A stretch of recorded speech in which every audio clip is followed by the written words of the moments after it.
Hi everyone, Teddy Baldassarre here. Now, watch collecting. I think at the end of the day, it should be fun. I think that's what watches is all about, and I don't think that should get twisted in any manner. But when you start throwing hundreds, if not thousands of dollars in the direction of building a collection or just getting into watches in general and just having some enthusiasm for it, I think things you kind of have to think about it a little bit. And I think it is good to at least have some parameters or things to consider around building a watch collection, because we're talking real money here and significant money at that if you are getting into it. So in this video, we're going to be looking at 6 things I think are just points of consideration as you're building a watch collection, or maybe some food for thought. I think you shouldn't necessarily make rules around a collection because, again, it should be for fun, but wanted to just offer up some things that I've learned in my own collecting journey, as I've made plenty of mistakes, as well as just conversations I have on a day-to-day basis with hundreds and thousands of collectors out there. So before we jump into this video, I do want to mention our store, teddybaldassarre.com, full authorized dealer of over 30 brands. We have dedicated customer support, fast fulfillment, so you can get your products on time. All the products are in stock. All of our products also come with a full factory warranty. So if something happens inside that warranty window, you're not having to pay the bill for it. Also, we have price match that is offered for other authorized dealers. If you see something for cheaper at another authorized dealer, fill out the form, we'll give you a call, we can talk through it. And finally, 9 out of every $10 that we make from our store, teddybaldassarre.com, goes right back into the content that we're creating, trying to create a new generation of watch enthusiasts. We have some awesome things planned for 2021 as a result of this. teddybaldassarre.com, check it out. Now, to start us off here, I want to look at a very, I think, important point, and I think a bit more of an obvious one, but develop your taste, but also develop a theme following that. Now, what I find very frequently happening, and especially was true with me, is when you get into something, you have a crazy amount of enthusiasm and you just start buying things like crazy left and right. And I think this sometimes can come back to bite you when you are considering just building a collection, because in those early stages, you haven't really developed your taste. And when building taste, I think you almost have to take it in chunks rather than all at once.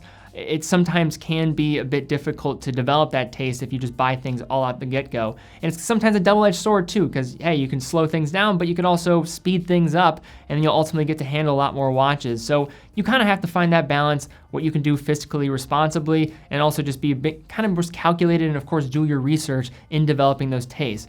Following developing those tastes, and it's a constant progress in terms of developing them, I think it's important to eventually develop some type of just theme or philosophy for collecting. There's a lot of different ways to look at it. I think for myself early on, I was a little bit all over the place and saw it more as a numbers game. I know a lot of people will throw out like, hey, I want to have a 10 watch collection or a 3 watch collection or whatever number they want to throw out there. I know people also look at styles. So they want to have one dive watch, they want to have one chronograph, they want to have a dress watch, and kind of just check off the boxes. There are people that want one watch of every brand or want all their watches to be one brand. Maybe they're just a huge fan of just one manufacturer. That also exists as well.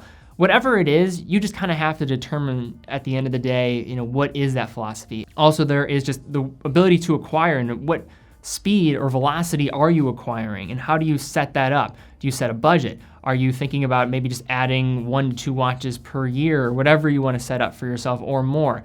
It all really depends on your situation, but I think it's good to have those types of just conversations with yourself, because watch collecting, as much as it is a very I think a nice community, your individual journey is sometimes very isolated. And in those moments of isolation, you get very consumed with what you think is the right thing to buy next, and it can ultimately lead to just buying just for the sake of buying and not really acquiring taste or really even building a collection. And I don't think building a collection was what watches are necessarily all about, but I think it is just something to kind of just consider as you're going about this.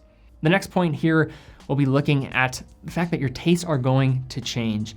I will use myself as an example, and it's something that I think everybody should just accept. You're going to fall out of love with watches. You're going to totally shift in what you're into.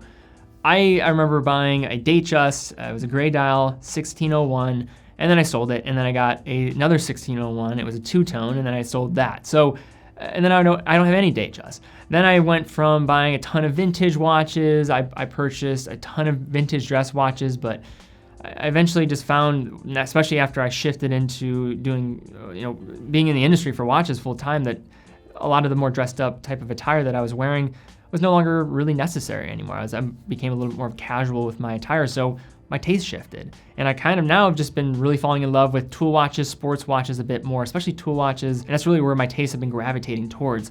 So I think you just kind of have to keep this in mind. I don't know if you necessarily need to overthink this. I don't think there's any way of really seeing or forecasting how this is going to change as you're going about your journey. Just kind of just be thoughtful of the fact that it could change. Another aspect that I don't want to oversell, and I think a lot of people get the wrong idea about this and have unrealistic expectations, but value retention. I think you hear about watches as investments, which I totally just shoot down, because if you want to invest in watches, I just think there's way better places to go. And at the end of the day, there's really only like 3 brands that truly retain their value. And of those brands, there's only select models in there. A lot of them also do tank. And I'm talking about Rolex, Patek, and AP, I would say are probably the best value retention in terms of watches overall. But I do think looking at least maybe considering when you're going into a watch, especially when you're developing your taste and you're in the earlier parts of this, just looking at what you can get on the secondary market. Have realistic expectations. If you are going for, say, a more entry-level watch, know that your watch is not going up in value. I'm sorry to tell you, your Hamilton is not gonna go up in value, but you're not gonna get completely decimated, and you will have some retention. Another thing I will mention as well is if you are still developing your taste, I would probably avoid micro brands. I love micro brands. I think they give a nice fresh taste into, I think, a different approach to watches when what a lot of major brands are doing. But I would probably go away from it just because the overall market is much smaller from them. The brand equity is not as strong as, say, a more mass market brand. So I would probably avoid that in the early stages until you really dial in what your tastes are. Those tastes are going to become more clear, but they're gonna constantly be changing. So just be cognizant of this as you're going forward with collecting. Now, this next point here, I think, is one that a lot of people just overlook overall, and I certainly have as well, and that is cost for ownership. I think many people just look at the price tag and the point of sale as the only cost associated with the watch sometimes, and it's honestly not true, especially in certain instances that we'll get into in a moment. But things to consider: mechanical movement. Is it a 3-hand? Is it a chronograph? Or is it some type of high complication that you're dealing with? That's all going to greatly affect when looking at servicing costs and just what it takes to actually own that watch and maintain it. I don't want to create a scenario where it's like a doomsday scenario, everything's gonna go wrong, but when those days happen, when something does go wrong, it is important to know what it's going to cost to fix it.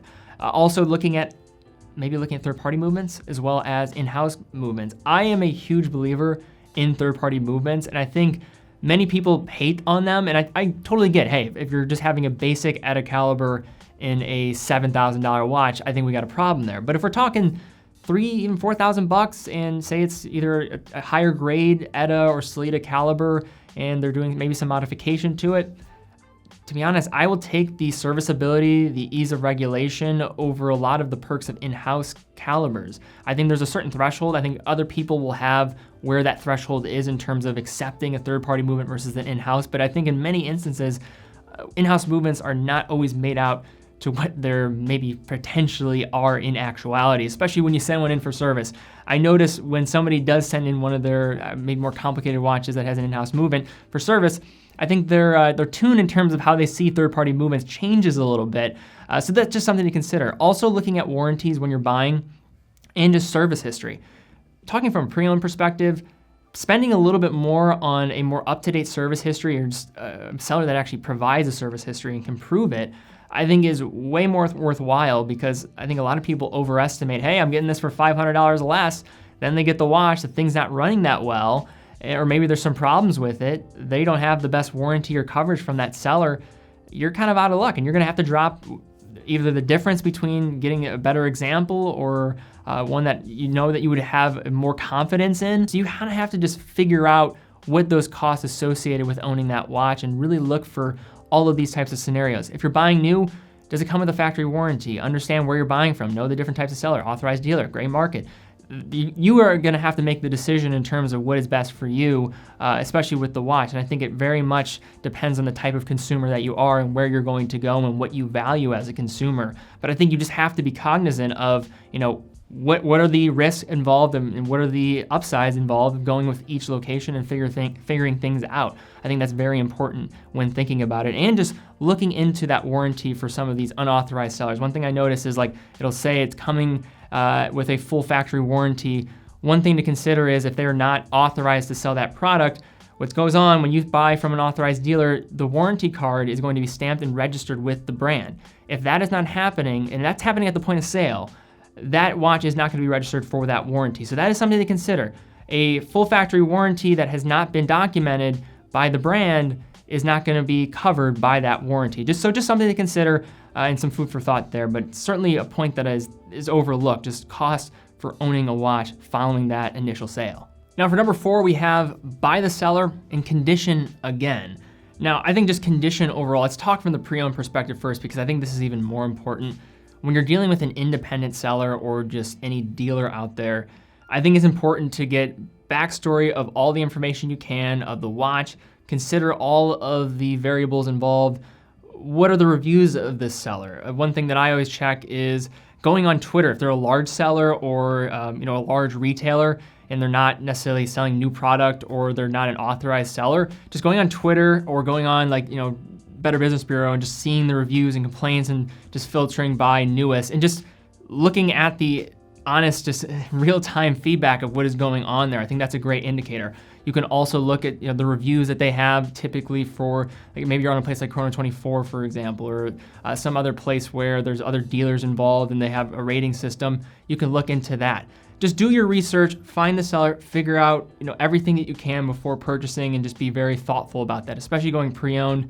Maybe cross-reference from other sellers of what's there, making sure it's authentic, of course. The other thing I will say here is condition is very important.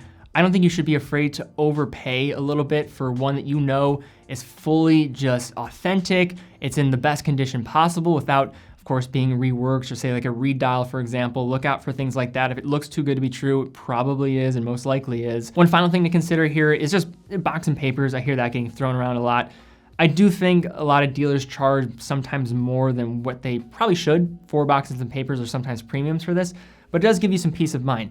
Boxes versus papers, I'd always go papers. I think papers serve way more as an ability to authenticate a piece because it is directly attached to that watch and that serial number. When it comes to a box, quite frequently, a practice that you'll see all the time is getting a box, putting a box that was not associated with that watch to any other point, but hey, it's of the same brand, you'll put it in there, and most people will just say, hey, it's box, and then now it has papers, or just say, hey, it comes with a box. So just look out for that. Just know what you're paying for, what actually matters, and just do your research there when really looking into sellers. Now for number 5, and I think this is very important, and I don't think we're reminded of this enough, but forget the fanatics. Nobody cares about your watch. Now, when you get into watches, I have been there, you get totally consumed into the world of watches. Maybe you're watching a ton of videos. Maybe you are shopping around at different places. You're going on different websites, shopping around, looking at different watches for sale. You really start to become very consumed in this overall hobby. And I think sometimes you forget what it's like to be on the outside once you get fully immersed into this world. And I think that's sometimes a difficult thing because we put so much value into what others in this community think are cool that we allow it to influence either our opinions or our collecting journey. And once we're in this group, I think we just forget that nobody's gonna notice your watch. And unless you're maybe in, your watch meetup or something of that sort, or around people that are into watches, nobody gives a damn about what you have on your wrist. They're not gonna notice it. Most people don't know anything about watches. Unfortunately, watches for many people are not relevant. And I know for a fact that many people, even under the age of 25, don't even know how to read the time on a watch. So if you ask them to tell the time on an analog watch, they're not gonna know. But that's okay. But I think it's important to have that context when you're collecting, because I think sometimes, especially in the social media age that we live in, we buy things based on trying to impress people we don't even know or even like. And that's, I think, a deadly thing when you're talking about hundreds, if not thousands of dollars to be spending and you're looking for a gratification from it. And it just creates this vicious cycle. You buy, you don't get the satisfaction from it. It's insatiable. And I think it can never be satisfied. You just fall in love more with the purchasing rather than you do actually collecting and enjoying the watch. So I think it's important to have that context. I know for myself, people ask me all the time, why don't you do more collection videos? It's really for this reason. I do not want to have my own personal journey with watches be affected by people that don't either know me or I don't really care for their opinion on it. I love watches. I just want to do this for myself, and I don't want to feel like I have to put on a show by putting out a video. So that's my overall perspective on it. I think more people should consider it, even when you're watching me. Just because I like a watch doesn't mean it's right for you. I talk about a ton of watches, and I think at the end of the day, you have to make the decision on what is best for you, and you should enjoy it, and that's what it's all about. And finally, collecting is a marathon. Again, that whole idea that once you get into something, you start just diving headfirst into it 100%. And then you end up maybe making some stupid decisions and you maybe buy too many things. I think many people rush this world of collecting and they fall more in love again with the idea of acquiring or buying watches than they do actually enjoying them on their wrist. And I think that is a huge just disconnect from what I think this should all be about. But I get it. I think you almost fall in love with consumerism. Your obsession is not watches, but it's consumerism. And I think that is what gets twisted sometimes in this hobby, unfortunately. And I mean, I'm in the business of selling watches, and I'm even saying that because I think it is a very serious point that many people, I think, overlook at times. Also, the best collections that I have seen are the ones that are the most sentimental, and they've taken a ton of time to develop and just build actually trim down and go through a total just transformation process to eventually get to the point. It's those stories, it's all that just kind of attachment that people have to the pieces that they wear. I think that is what really makes a sound collection and makes it connected to the individual that wears them. It's an expression of individuality. Your individual self will change depending on your experience, and so will your collection. It's a marathon, and remember that when you're developing it. Even for myself, I acknowledge that I am very early on in my journey. This is something I'm gonna probably take to the grave with me in terms of just loving watches till the very bitter end. So you just kind of have to take it in stride. And I think it's a little bit healthier with that context and not trying to maybe just build a collection just to show other people at a watch meetup or on your Instagram. Just have some fun with it. Understand this is a long journey and live your life, enjoy the pieces that you have, because acquiring a new piece after piece after piece, that's not what's going to give you the satisfaction for anything. What's gonna give you satisfaction, I think, is just embracing that idea. This is gonna be a lifelong thing and you're meant to enjoy these things as you go and experience life. But all right, guys, those are our 6 things that I think everybody should consider when building a watch collection. Again, I think it's all about having fun at the end of the day. I don't want to necessarily make these crazy rules that everybody should follow when building a collection, but I think it is good to just keep things in mind when you are, again, spending a significant amount of money over an extended period of time. If you guys did like this video, thumbs up, subscribe, hit the bell icon. Also, did I miss any specific things that you would recommend in the comments down below? I know there's people that follow this channel that have been collecting way longer than me as well, so I'd love to just see what you guys have to say. I'm certainly sure that there are other things to consider. Those are just some of my big ones that I think come to mind when I'm thinking about this idea of collecting. Also, guys, check out teddybaldassarre.com, full authorized dealer of all the brands that we carry. Check it out. In addition, follow us on Instagram, stay up to date with the content, see some cool photos of watches. Follow my second channel. I actually have 2 channels. I have a Spanish channel as well as my review channel where I do individual reviews of products that we do offer as an authorized dealer. So great way to kind of just get some insight on different products that you might be looking at. And then also have been releasing some great written content as well, which I can link to down below. Check out different buying guides and things of that sort, which should be a great place to start maybe in some of your research. But guys, thank you again so much for watching. Be well, and I'll see you all very soon.